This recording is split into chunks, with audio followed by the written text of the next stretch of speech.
Hi friends, நாளைக்கு ரொம்ப ஒரு முக்கியமான மேட்ச் இருக்குது. யார் யார் ப்ளே பண்ணுறான்னு பார்த்தீங்கன்னா ஆர்சிபியும் ஜிடியும். இந்த மேட்ச்சும் ரொம்ப முக்கியமான மேட்ச் ஃப்ரெண்ட்ஸ். இந்த டோர்னமெண்ட்டை டிசைட் செய்ய போகுது. வீடியோக்குள்ளே போகிறதுக்கு முன்னாடி இந்த வீடியோவை லைக் பண்ணிங்க. வாங்க வீடியோக்குள்ளே போகலாம். ஆல்ரெடி ஏற்கனவே ஒரு தடவை ஆர்சிபியும் ஜிடியும் இந்த சீசனில் விளாண்டாங்க. அந்த மேட்ச்சில் பார்த்தீங்கன்னா ஆர்சிபி பக்கா வின் பண்ணியிருந்தாங்க.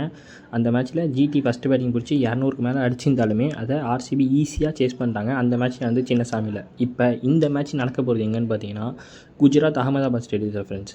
இந்த மேட்ச் ஒரு ரொம்ப முக்கியமான மேட்ச் ஃப்ரெண்ட்ஸ் இந்த டோர்னமெண்ட்டை பொறுத்த வகையில்.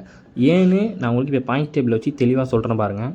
ஆர்சிபி 8 மேட்ச் விளாண்டு 6 மேட்சஸ் வின் பண்ணியிருக்காங்க. 2 மேட்ச் தோற்றுருக்காங்க. 12 பாயிண்டில் இருக்காங்க. இந்த 10 டீம்லேயே அவங்களுக்கு தான் பெஸ்ட்டு நெட் ரன் ரேட்டு. இப்போ இந்த மேட்ச் ஆர்சிபி வின் பண்ணிட்டாங்கன்னா 14 பாயிண்ட்டு, 99% அவங்க பிளே ஆஃப் கன்ஃபார்ம்.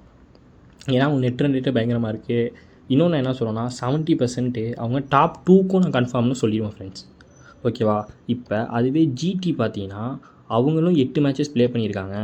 ஆனால் அவங்க 4 தான் வின் பண்ணியிருக்காங்க. 4 மேட்ச்சு தோக்கவும் செஞ்சுருக்காங்க ஃப்ரெண்ட்ஸ். அவங்க 8 பாயிண்டில் இருக்காங்க. அவங்களோட நெட் ரன் ரேட்டு மைனஸில் இருக்குது. ஒருவேளை ஜிடி அந்த மேட்ச்சை ஜெயிச்சாங்கன்னா அவங்களும் 10 பாயிண்ட்டுக்கு வருவாங்க. டோர்னமெண்ட்டு இன்னும் ஹெவியாக மாறும். ஒருவேளை ஜிடி தோற்றுட்டாங்கன்னா அவங்க டோர்னமெண்ட்டை விட்டு கிட்டத்தட்ட அவுட்டு ஃப்ரெண்ட்ஸ். கன்ஃபார்ம் தான். ஸோ ஜிடிக்கு நாளைக்கு வால்வா சாவா மேட்ச். நீங்கள் என்ன ஃப்ரெண்ட்ஸ் நினைக்கிறீங்க? நாளைக்கு யார் வின் பண்ணுவா? ஆர்சிபியா ஜிடியா? யார் வின் பண்ணுவான்னு கமெண்ட்டில் சொல்லுங்கள்.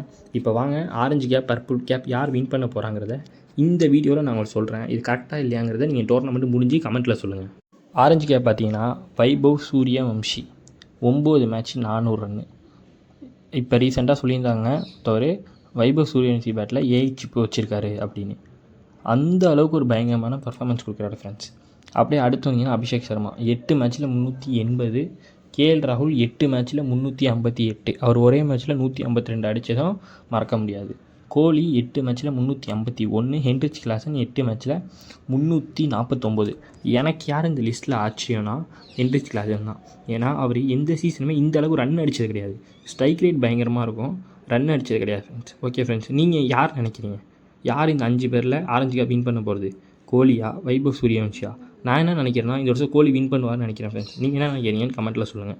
அப்படியே பர்பிள் கேப் பார்க்க வந்தீங்கன்னா பர்பிள் கேப்பில் ஃபஸ்ட்டு இருக்கிறது Bhuvneshwar Kumar, Jofra Archer, Anshul Kamboj, Ishan Malinga. 14 wicket. 4 பேரும் 14 விக்கெட் எடுத்திருக்காங்க ஃப்ரெண்ட்ஸ். ஒன்றுமே சொல்ல முடியல. இந்த மாதிரி ஒரு பவுலிங் பர்ஃபார்மன்ஸ் எந்த வருஷமுமே, அதாவது இந்த மாதிரி ஒரு பர்பிள் கேப்புக்கு போட்டி வந்து எந்த வருஷமுமே இதுக்கு முன்னாடி நடந்ததில்லை. அந்த ஒரு போட்டி இருக்குது. யார் வின் பண்ணுறா அப்படின்னு பார்ப்போம் ஃப்ரெண்ட்ஸ். ஓகே ஃப்ரெண்ட்ஸ், யார் purple cap orange cap win பண்ணுவாங்கிறத கமெண்ட்டில் சொல்லுங்கள். யார் ஆர்சிபி ஜிடி மேட்ச்சில் வின் பண்ண போகிறா அதை கமெண்ட்டில் சொல்லுங்கள் ஃப்ரெண்ட்ஸ். நாளைக்கு நான் உங்களை இன்னொன்று ஒரு வீடியோவில் சந்திக்கிறேன். பாய். நம்ம சேனலை சப்ஸ்கிரைப் பண்ணிங்க. இந்த வீடியோவையும் லைக் பண்ணிங்க ஃப்ரெண்ட்ஸ்.